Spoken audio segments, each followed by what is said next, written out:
move from having fewer enemies towards having more partners. And let's move from being in opposition with others to focusing on proposition. And I honestly think that this is the idea that is going to change the trajectory of the country when it comes to homelessness. And hopefully the movie and this event can help bridge that idea in your own local context. More than half of my municipality's budget on emergency services, reacting to problems after they happen. And we have the opportunity to move our investment upstream with something like outcomes purchasing to addressing the root causes before people need emergency services. So supportive housing is the obvious place to start because it is in those supportive communities that we can address those multiple issues, whether it is an addictions call that our fire service is responding to, a complaint regarding an encampment that our bylaw officers or our police are responding to, or indeed a mental health or physical health challenge that our paramedics are responding to.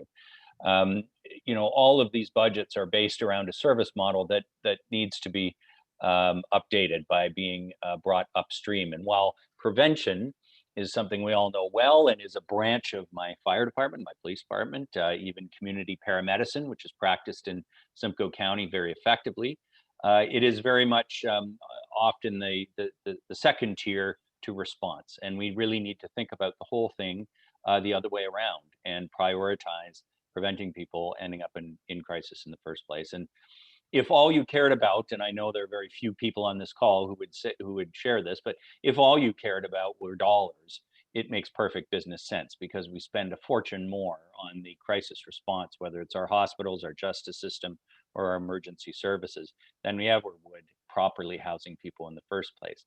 But again, returning to my first point, we can help so many more people and make so much more of a substantive difference and a sustained difference in these the challenges affecting our cities if we move upstream, and outcomes purchasing is a way to do that. The challenge in front of us, as Sean has shown, is that it's actually easier, better, and for those who are fiscal conservatives, cheaper to solve this crisis than to try better ways to manage this disaster.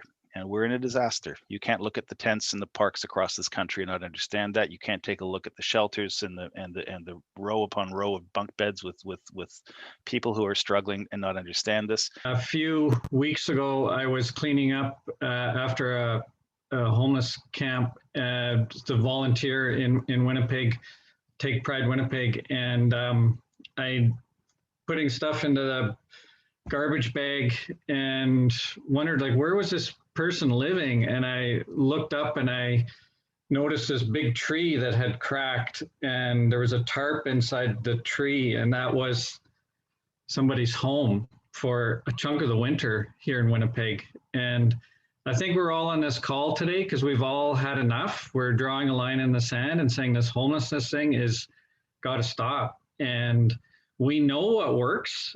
Supportive housing and other interventions work. Love, compassion, and kindness works just great. And the other neat thing about it is that it's actually cheaper than having our emergency services and law enforcement responding to these perpetual crises. So what great news. Doing the right thing works, and it's cheaper than what we're doing now. So at Encompass and many other people across Canada, we just realized we need a new way of moving money. From a Winnipeg perspective, we see this as decolonizing public policy, where we're finding ways for solutions to be valued again. And right now, the money's flowing to managing the problem, and we need to get the money flowing towards preventing the problem from occurring in the first place. And we've got a solution. It's quite easy. And that's what the movie's about. I appreciate using humor to explain the concept. Yes. And the first time I saw the film, I was in the middle of putting in yet another giant proposal to continue the work of our demonstration projects on models of prevention and housing first for youth, and about to pull out my hair. Why do I have to do this again? I just did this last year. And so that's smashing the system. I know there are so many people on the call that can relate. Why do we have to jump through this hoop again and again and again when we're getting outcomes, and those should be valued. And so that's very exciting to me. The other thing, you know, I've always had quite an interest in how do we defund things that aren't working and that aren't getting outcomes. We pour so much funding into things that really need to be, they need to sunset. And so I really see outcomes purchasing as an opportunity to do some of that deep reflection around where we shouldn't be putting our money as well, and have real outcomes in the lives of people drive our decision making and our investments. It's very true. I've always liked how Sean describes it as decolonializing purchasing, because you know, our existing model presumes that we know the best way to deliver, and you know, regardless of whether it's 100 strings or 200 strings that government puts on the money, that it misses the point. So I love the opening quote about seeing it differently, not just doing it differently. You know, one of the challenges we're trying to overcome as we try and get our pilot launched here is, you know, you've got 7 different organizations that are saving money, and they each have their own budgets. They each are entrenched into a system where protecting that budget is in some way part of the culture. And so it requires it requires a cultural shift on a few levels, not just seeing that you're purchasing an outcome, but seeing that you're not going to be penalized by it. And that's where leadership really comes from, those of us who are in a decision-making position to say, you know, it's kind of like that broader culture thing where corporate culture issue where, you know, there's a fear of failure. And if we penalize failure, we will, you know, we'll shut it down, we'll chill it. Whereas if we actually encourage it, because if you fail in the process of trying to do something different, then we're encouraging people to do or see things differently. And that's a sort of key cultural shift where we have to be able to say, these organizations are going to be incentivized. They're going to be rewarded for undertaking these kinds of new approaches to purchasing. From the charity side, I've been doing a lot of reading, and there's certainly some chatter in the sector about how to move from charity fundraising to social change financing. And it's something that a lot of people are talking about, wanting to do, but what I'm seeing is it's a little light on the how. And so what I like about outcomes purchasing is it's starting to fill in the blanks about the how. So like what Tim was saying, a lot of people are bought into the concept now as we start to basically negotiate these contracts, which is a completely different way to even talk about it in the sector. We're not applying for grants, we're negotiating contracts, and the value is there. Now it's just a matter of picking the number, right? How to write those invoices, but there's definitely buy-in on the concept, so it's really exciting. And Nice. what also is exciting about it is that it's scalable. Finally, we have something that is actually scalable, not just scalable like everybody uses the word, like growth, but actually scalable, that we can move it up exponentially if needed. You're giving me the shivers. This could change. This could change the country.